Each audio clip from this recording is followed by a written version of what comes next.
नमस्कार मित्रांनो, मी अजय पाटील तुम्हा सर्वांचं पुन्हा एकदा स्वागत करतो.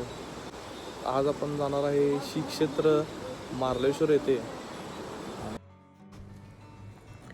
सह्याद्रीच्या दऱ्याखोऱ्यांमध्ये, दाट जंगलाच्या कुशीत आणि गुहेच्या आत वसलेलं एक अद्भुत शिवमंदिर म्हणजेच मार्लेश्वर महादेव. आज आपण अनुभवणार आहे निसर्ग, अध्यात्म आणि साहसचा भन्नाट संगम. नमस्कार मंडळी, स्वागत आहे तुमचं आपल्या नवीन एका व्लॉगमध्ये. आज आपण आलो आहे रत्नागिरी जिल्ह्यातील प्रसिद्ध मार्लेश्वर महादेव मंदिरामध्ये. हे मंदिर गुहेमध्ये आहे आणि इथला धबधबा तर अक्षरशः स्वर्गासारखा दिसतो.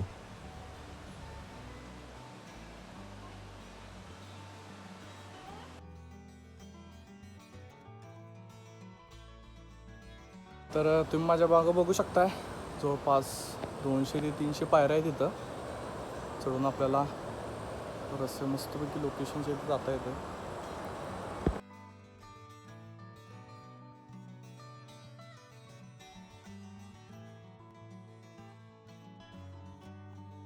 तर गाईज, आपण फायनली मार्लेश्वरच्या जवळ आलेलो आहे.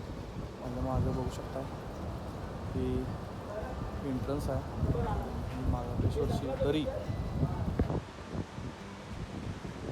हा आहे प्रसिद्ध मार्लेश्वर धबधबा. पावसाळ्यात याचा आवाज आणि स्पीड दोन्ही भन्नाट असतं. धुक्क, पाण्याचा आवाज आणि हिरवागार परिसर, हा अनुभव शब्दात सांगता येणं कठीण आहे. संगमेश्वरपासून वळणावळणाच्या घाट रस्त्याने पुढे जाताना दिसणारी हिरवाई मन जिंकून घेते.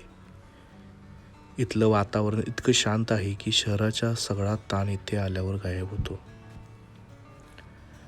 मंदिरापर्यंत पोचण्यासाठी सुमारे 500पेक्षा जास्त पायऱ्या चढाव्या लागतात, पण प्रत्येक पायरीसोबत निसर्गाचं सौंदर्य अजून खुलत जातं.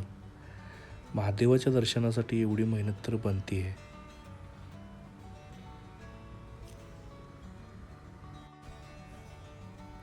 गुहेच्या आत वसलेलं हे प्राचीन शिवमंदिर भक्तांना एक वेगळीच शांतता देतं. इथलं वातावरण खूप दिव्य वाटतं. खरंच मन शांत होतं. स्थानिकांच्या मते हे मंदिर खूप प्राचीन आहे. महाशिवरात्री आणि श्रावण महिन्यात इथे हजारो भाविक दर्शनासाठी येतात. इथं दरवर्षी मार्लेश्वर आणि गिरिजा देवी यांच्या विवाहाचा उत्सवही साजरा केला जातो.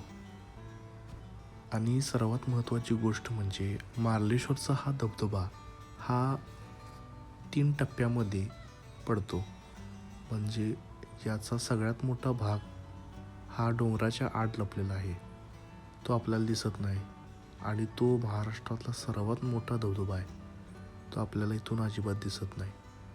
आपल्याला दिसतो हा 3रा टप्पा. आणि हा आहे समोरचा लिंगाचा डोंगर. याच्यावरती महादेवाचं लिंग आहे.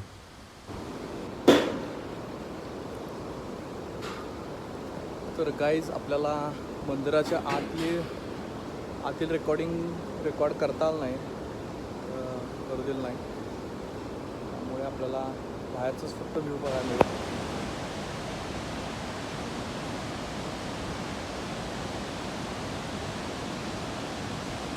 तर मंडळी, मार्लेश्वर महादेवाचा हा अद्भुत अनुभव तुम्हाला कसा वाटला हे कमेंटमध्ये नक्की सांगा.